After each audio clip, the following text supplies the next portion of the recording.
"They'll be moving into your house next month," Mom announced.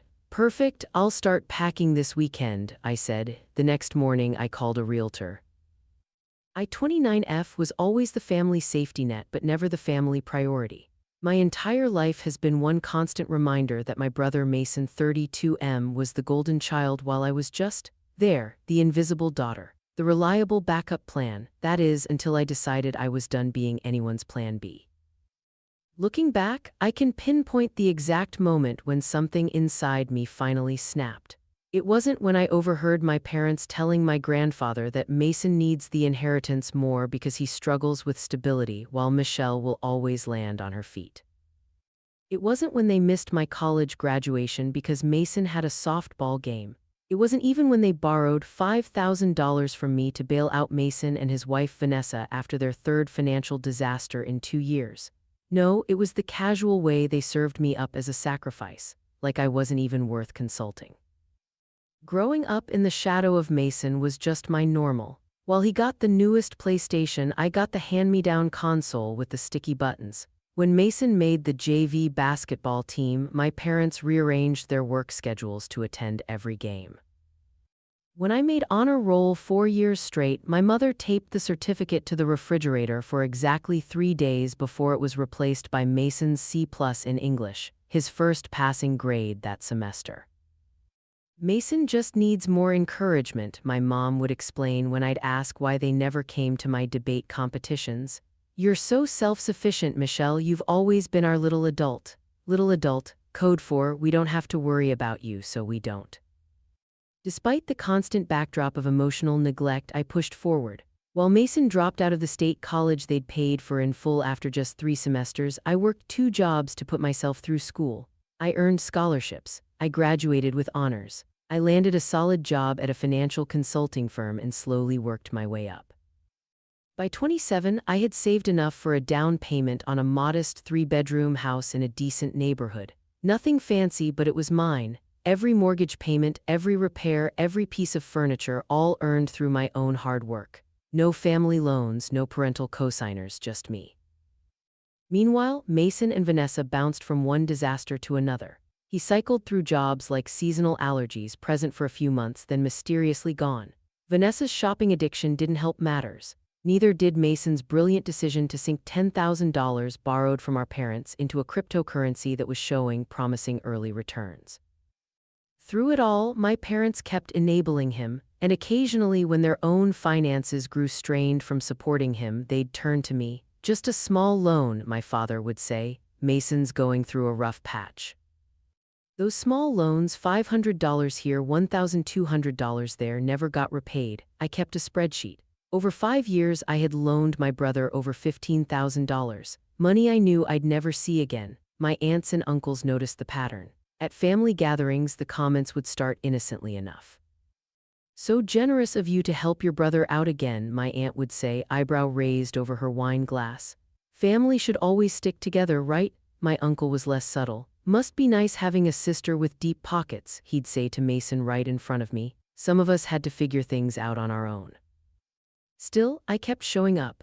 Sunday dinners, holiday gatherings, the occasional weeknight dinner when Mom would call and say, "It's been too long since we've seen you." I'd arrive after a 10-hour workday to find Mason and Vanessa already there, feet up on the coffee table, helping themselves to the beer I'd brought last time. Then came the dinner that changed everything. I arrived at my parents' house on a Thursday evening in October, exhausted after closing a major account at work. The smell of my mom's lasagna filled the house, my favorite, which should have been my first clue that something was up. Mason's car was in the driveway, along with Vanessa's leased BMW that they definitely couldn't afford.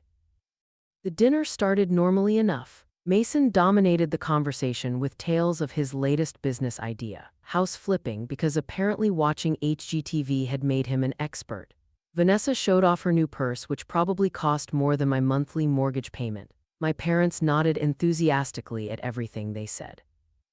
I was halfway through my second glass of wine when my mother cleared her throat.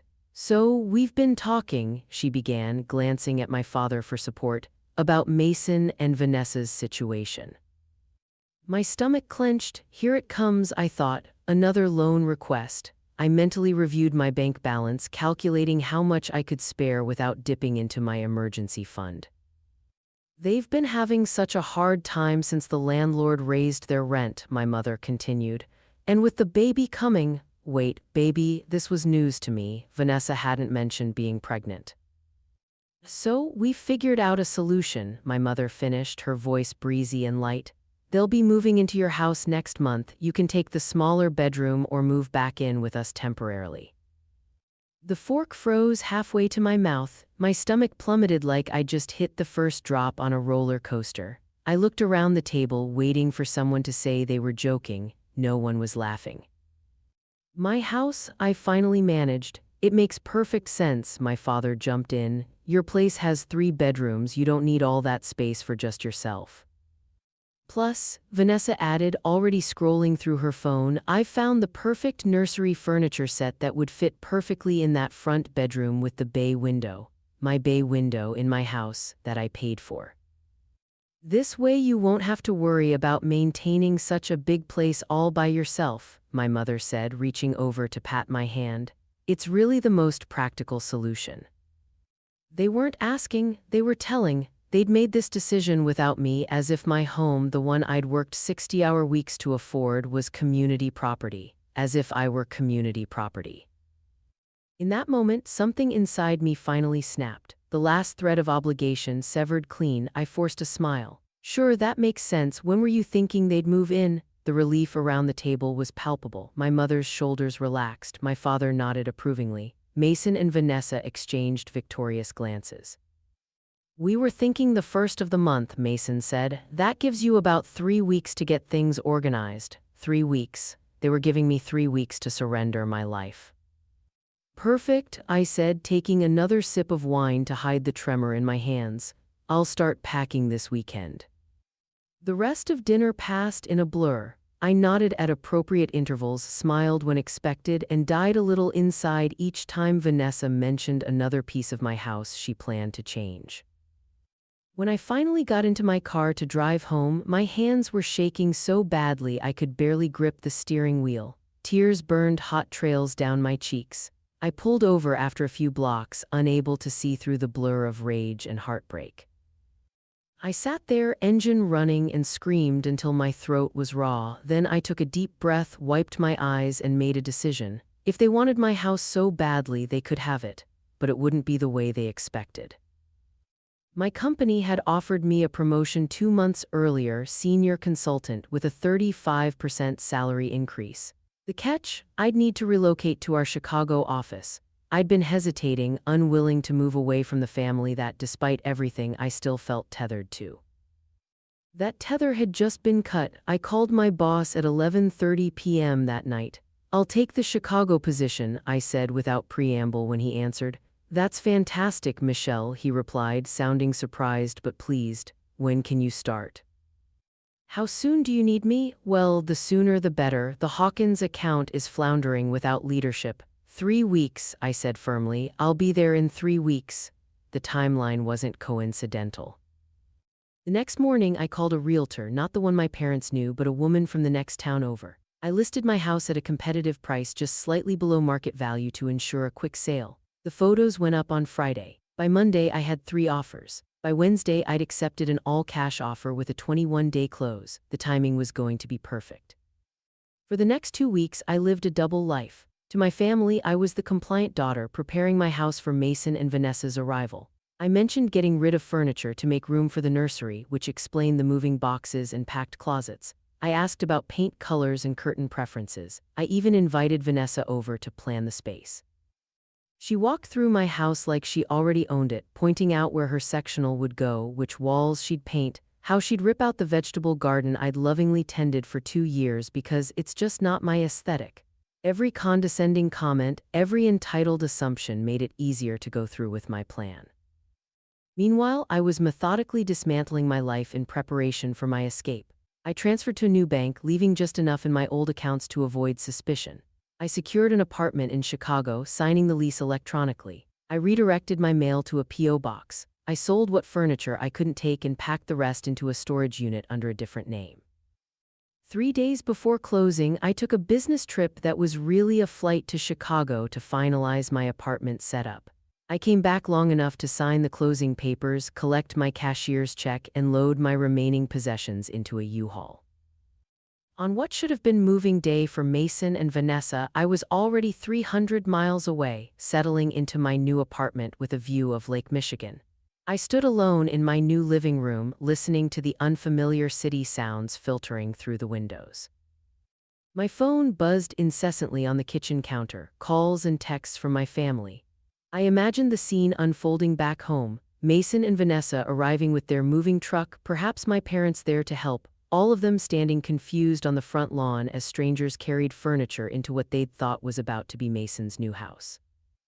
I pictured their faces when the new owners explained that yes, they'd just purchased the house from Michelle. No, she hadn't mentioned anything about family moving in. Yes, the sale was final. No, they didn't know where she'd gone. I let myself enjoy that mental image for a full minute before silencing my phone and unpacking my first box. The calls and texts kept coming. My mother's voice messages escalated from confusion to anger to tearful pleading. How could you do this to us, to your brother? Where are they supposed to go now? You need to call us back right now and explain yourself, young lady. Please, Michelle, we can fix this. Just tell us where you are. After 2 days, I finally responded with a single text. The same place I was supposed to go, I guess, figure it out. Then I blocked their numbers. It wasn't just my immediate family I cut off. My cousin Melissa texted, "You've always been jealous of Mason. This is a new low, even for you. Uncle, your grandfather would be ashamed of your selfishness. Aunt, your mother hasn't stopped crying since you pulled this stunt. Is that what you wanted?" One by one, they joined my blocked list. Each deletion felt like shedding another pound of dead weight I'd been carrying for years. 2 weeks into my self-imposed exile, my former colleague Jen texted me. She wasn't close with my family, but close enough to have heard the gossip. "So, your brother and his pregnant wife are living in your parents' basement. Your mom's telling everyone you had some kind of mental breakdown, just thought you should know." I didn't respond, but I didn't block her either. Jen became my occasional window into the world I'd left behind. A month later, she texted again, "Remember that crypto thing Mason was into? Apparently he'd put in a lot more than anyone knew, like a lot more." That didn't surprise me. Mason had a talent for doubling down on bad decisions. What did surprise me was learning he'd convinced my parents to invest their retirement savings in the same scheme, promising them guaranteed returns of 40% within 6 months. When the cryptocurrency took its first major dive, Mason had panicked. Instead of cutting his losses, he'd borrowed money from 3 different payday loan companies to buy the dip. He'd also maxed out 2 credit cards in my parents' names, cards they didn't know existed until the collection agencies started calling. By month 3, the situation had imploded completely. The cryptocurrency was revealed as an elaborate scam. Mason was facing potential legal trouble for some side hustle related to the scheme. My parents had taken out a second mortgage to cover his most pressing debts. Vanessa was threatening to leave him, pregnant and all. I felt a twinge of sympathy, not for Mason or my parents, but for the unborn child being dragged into their chaos. I sent an anonymous gift card for a baby supply store to Vanessa's mother's address. It was the only concession I made to the guilt that occasionally bubbled up. My new life in Chicago was everything I'd hoped for. My job challenged me in ways my old position never had. I made friends who knew nothing about my family history, who saw me as the competent, confident woman I was rather than the perpetual afterthought I'd been. 6 months after my escape, I received a letter forwarded from my old P.O. box. The return address was my grandfather's nursing home. Inside was a short note in his shaky handwriting. "Michelle, I heard what happened. Your mother tells a different story than what I suspect is the truth. I always knew you were the strong one, the smart one. I'm sorry I let your parents convince me that Mason needed more help in the will. They said you'd always land on your feet while he needed a safety net. I see now who really needed protection. I've changed my will. It's not much, but it's something. I'm proud of you for standing up for yourself. Love, Grandpa." I cried for the first time since leaving, not out of sadness or guilt, but because someone in my family had finally seen me. 9 months after my departure, Mason and Vanessa's baby was born. A girl. They named her Michelle, which Jen told me was Vanessa's idea of extending an olive branch. I sent another anonymous gift, a savings bond that would mature when little Michelle turned 18. Attached was a note, "For college, no strings attached." I might have been done with my family, but I wasn't heartless. That baby deserved a chance even if her parents were disasters. Around the 1-year mark, my phone lit up with an unfamiliar number. Against my better judgment, I answered. "Michelle," it was my mother's voice, tentative and small. I said nothing, just waited. "Please don't hang up," she rushed.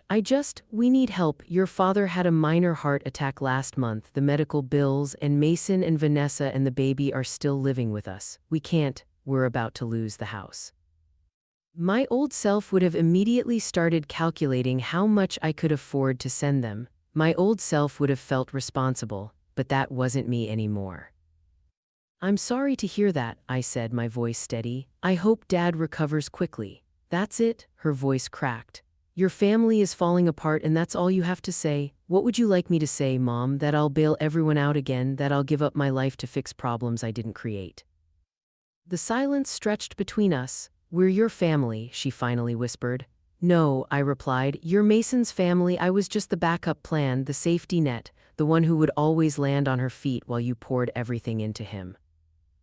I heard her sharp intake of breath. "Who told you that? Does it matter? It's always been the truth, hasn't it?" She didn't deny it. "I have to go, Mom. Take care of yourself." I hung up and blocked the number. That evening, my company offered me another promotion, this time to our international office in London. I accepted without hesitation. The distance felt right.